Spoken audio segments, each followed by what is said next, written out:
Hello, എല്ലാവർക്കും നമസ്കാരം. പുതിയൊരു എപ്പിസോഡിലേക്ക് വീണ്ടും സ്വാഗതം. ഇന്ന് വളരെ പെർഫെക്റ്റായിട്ട് എങ്ങനെ ആലു പൊറാട്ട ഉണ്ടാക്കാം എന്ന് നമുക്ക് നോക്കാം. ആദ്യം തന്നെ ഉരുളക്കിഴങ്ങ് വേവിച്ചെടുക്കുകയാണ് വേണ്ടത്. 2 ഉരുളക്കിഴങ്ങാണ് ഞാൻ എടുത്തിരിക്കുന്നത്. ചെറിയ കഷ്ണങ്ങളാക്കി മുറിച്ചെടുത്തു. അതിലേക്ക് 2 ഉള്ളി നന്നായി അരിഞ്ഞത് ചേർത്തു. ഇനി കുറച്ച് കറിവേപ്പില ചെറുതായി അരിഞ്ഞത് ചേർക്കാം. ഇത് ഓപ്ഷണലാണ്, വേണമെങ്കിൽ ചേർത്താൽ മതി. പിന്നെ ഉപ്പ് ചേർക്കുക. പിന്നെ 1 ടീസ്പൂൺ മുളക് പൊടി, അല്ലെങ്കിൽ പച്ചമുളക് 1-2 ചെറുതായി അരിഞ്ഞത് ചേർക്കാം. 1 ടീസ്പൂൺ ഇഞ്ചി നന്നായി ചതച്ചെടുത്തത്, 1 ഗ്ലാസ് വെള്ളം. നന്നായി ഒന്ന് മിക്സ് ചെയ്തിട്ട് അത് വേഗം വയ്ക്കുക. വെള്ളം കറക്റ്റ് ആവശ്യത്തിന് നോക്കി ഒഴിക്കാൻ കേട്ടോ. കറക്റ്റ് 1 ഗ്ലാസ് വേണമെന്നില്ല. ഉരുളക്കിഴങ്ങ് വേകാൻ ആവശ്യത്തിനുള്ള വെള്ളം ചേർക്കാം. ഇതന്നെ അടച്ച് വെച്ചിട്ട് നന്നായി വേവിച്ചെടുക്കുക. ഇത് വേകുന്ന സമയം കൊണ്ട് നമുക്ക് ഗോതമ്പ് പൊടി കുഴച്ചെടുക്കാം. 3 കപ്പ് പൊടിയാണ് ഞാൻ എടുത്തിരിക്കുന്നത്. സാധാരണ ചപ്പാത്തിക്ക് കുഴയ്ക്കുന്ന അതേപോലെ തന്നെ കുഴച്ചാൽ മതി. 3 കപ്പ് പൊടി എടുത്തിട്ടുണ്ട്. അതിലേക്ക് ഞാൻ 1 കപ്പ് വെള്ളം ചേർത്തു. ആവശ്യത്തിന് ഉപ്പും ചേർക്കാം. നന്നായിട്ട് കുഴയ്ക്കുക. ആദ്യം ഇതുപോലെ തവി വെച്ചിട്ടൊന്ന് കുഴയ്ക്കുകയാണെന്നുണ്ടെങ്കിൽ നമ്മുടെ കയ്യിൽ ഒരുപാട് കുഴഞ്ഞു പിടിക്കില്ല. തവി കൊണ്ട് വെള്ളം നന്നായി ഒന്ന് ആദ്യം മിക്സ് ചെയ്യുക. അത് കഴിഞ്ഞിട്ട് പിന്നെ കൈ കൊണ്ട് കുഴയ്ക്കുക.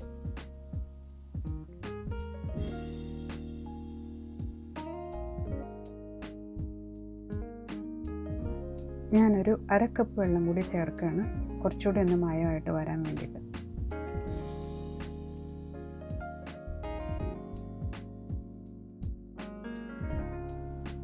ഇപ്പോൾ ഇത് നന്നായി കുഴഞ്ഞിട്ടുണ്ട്.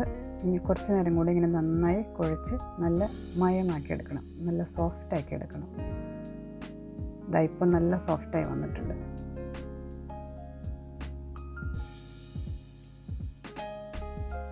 ഇനി വേകാൻ വെച്ചിരുന്ന ഉരുളക്കിഴങ്ങ് വെന്തോന്ന് നോക്കാം.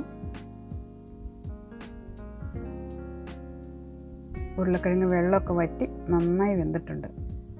ഇതുപോലെ വെള്ളം ഒട്ടും കാണരുത്. വെള്ളം നന്നായി വറ്റിയിട്ട് നന്നായിട്ട് വെന്ത് വരണം. ഇനി നമുക്ക് ഈ ഉരുളക്കിഴങ്ങെല്ലാം ഒന്ന് ചെറുതായിട്ടൊന്ന് ഉടച്ചെടുക്കാം. ഇതിൽ കഷ്ണങ്ങളായിട്ട് കിടക്കാതെ ഒന്ന് ഉടച്ചെടുക്കാം.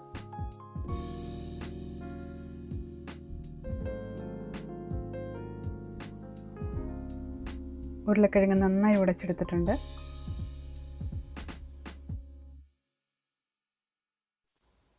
ഇനി നമുക്ക് പൊറാട്ട പരത്തിയെടുക്കാം.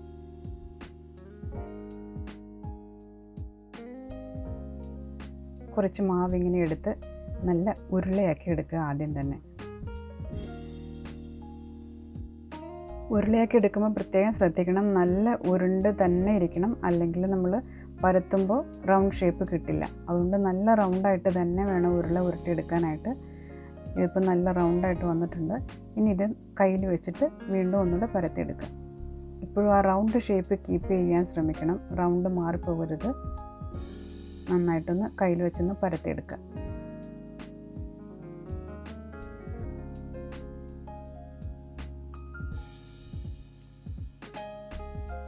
ഇനി ഇതിലേക്ക് നമ്മൾ വേവിച്ചെടുത്ത ഉരുളക്കിഴങ്ങിൻ്റെ മിക്സ് കുറച്ചെടുത്ത് വയ്ക്കുക.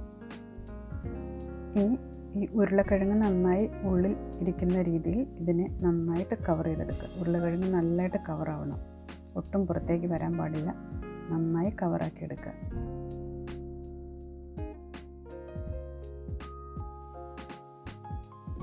ഇതുപോലെ കൈകൊണ്ട് ചേർത്ത് പിടിച്ച് നന്നായി യോജിപ്പിക്കുക.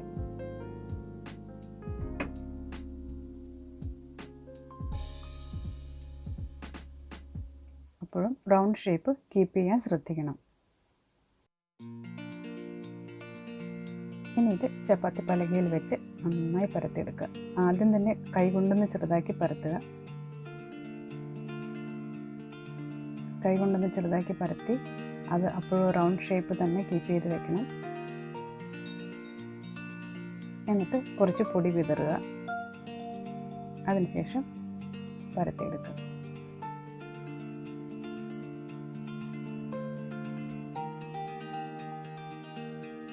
ഇനി ഇതൊന്ന് മറിച്ചിട്ടിട്ട് മറ്റേ വശം കൂടി ഒന്നുകൂടെ പരത്തിയെടുക്കുക.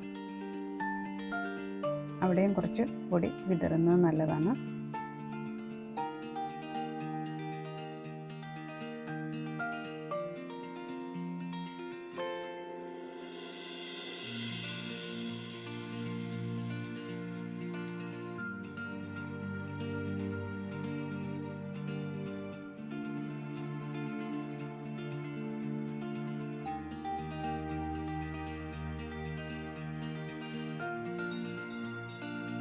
ഇതിപ്പോൾ നന്നായി പരത്തിയെടുത്തിട്ടുണ്ട്. ഇതിനി നമുക്ക് പാനിൽ വെക്കണം. പാൻ ചൂടായി കഴിയുമ്പോൾ അതിൽ കുറച്ച് നെയ്യ് തേക്കുക. നെയ്യോ എണ്ണയോ അല്ലെങ്കിൽ ബട്ടറോ എന്ത് വേണമെങ്കിലും ഉപയോഗിക്കാൻ കിട്ടും. ചൂടായി കഴിയുമ്പോൾ ഈ പരത്തി പൊറാട്ട നമ്മളതിലേക്ക് വെക്കുന്നു.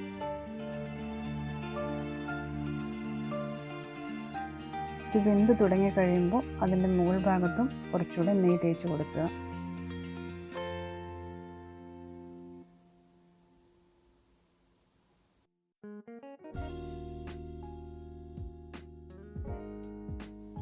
ഇനി ഇത് നമുക്കൊന്ന് മറിച്ചിടാം. മറിച്ചിട്ടിട്ട് മറ്റേ വശം കൂടെ ചെറുതായിട്ടൊന്ന് മുരിഞ്ഞു വരണം.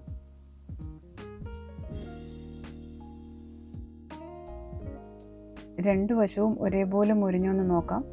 രണ്ട് വശവും ഒരുപോലെ ആയെങ്കിൽ നല്ല പെർഫെക്റ്റ് ആലു പൊറോട്ട റെഡി.